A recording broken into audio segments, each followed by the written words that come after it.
This 7-year-old girl was captivated by the exquisite bags here and had an idea. She walked up to a beautiful leather bag, and just as she was about to reach out and touch it, the alarm suddenly went off. The alarm sound attracted the security personnel, and then the girl was pulled out by them. The security guard held the girl's hand tightly, not letting go. Under her mother's desperate pleading, the security guard finally released her hand. They intended to send the girl to the police station on charges of theft that in utter helplessness. The mother had to say she was looking for someone. This man was her husband, once a poor boy, now the director of a company. The woman didn't have much time left and originally wanted to entrust the girl to the man's care. But after seeing him, she could only hide in a panic, still unable to speak. The man saw the woman but wasn't surprised. He just pretended not to know her and walked away. He then had his subordinate give the girl a school bag. That night, the woman's illness flared up. She had a splitting headache as she was dying. She knew she was dying. She reluctantly looked at her sleeping daughter and used all her strength to crawl to the drawer. She got paper and a pen and left a string of phone numbers for her daughter. When the little girl woke up, her mother had already gone to heaven. The little girl looked at the note with Arabic numerals her mother had written for her. Still thinking of one. The uncle looked at the pitiful girl and cried loudly. When the uncle brought the little girl home, the aunt was very unhappy. She refused to take in the little girl, claiming there wasn't enough food at home to raise another child.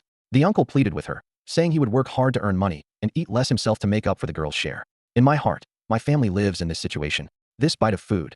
More afraid than monkeys. Call your dad. You have to go find him too. Think about it. At the dinner table, the aunt started picking on them again, angrily scolding her son for eating too much, but she was actually complaining about the girl indirectly. The girl understood what the aunt meant. She put down her bowl and chopsticks. Children without parents are especially sensible. I ate a lot of things. I ate a lot of things. I haven't caught a cold yet. I haven't caught a cold yet. To get along harmoniously with her cousin, the girl kept praising her. But the cousin still didn't give her a good look. That night, Xiaojun went to the toilet many times in a row. This finally woke up her arrogant cousin. Are you awake? It seems you haven't been acting like a master lately. But she still wanted to go to the toilet.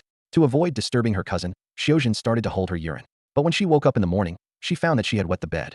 This was big trouble. If her aunt found out, she would definitely be severely scolded. To avoid being discovered by her aunt, Xiaojun decided to continue pretending to sleep. When the girl thought everyone had gone out, she was about to get up. Unexpectedly, at this moment, her aunt suddenly came in and was very angry to find that Xiaojun had wet the bed. Xiaojun quickly begged for mercy, hoping her aunt would not drive her away. Under Xiaojun's desperate pleading, the aunt reluctantly agreed. However, she told Xiaojun to clean the sheets and quilt herself that a child without a mother is like a weed. Eating leftovers alone in the kitchen, her stomach suddenly started to hurt. Being sensible, she went to the pharmacy by herself and bought some medicine. One day, two men who collected scraps came to the house. They roughly handled the items in the house. The aunt was also injured as a result. When Xiaojun returned from outside and discovered this, she hugged the man's leg and started biting. The man turned around, picked up Xiaojun, and ran out. He put her in the car and drove away. Arriving at the roadside, Xiaojun used the excuse of needing to go to the toilet to find an opportunity to escape. Want to go? Bear with it. Taking advantage of the man's inattention, she ran off. Xiaojun ran hard through the dense jungle. She crossed the stream and went through the woods. Finally, she reached the road. Will Xiaojun be caught and brought back? If you want to know what happens next, then don't forget to subscribe.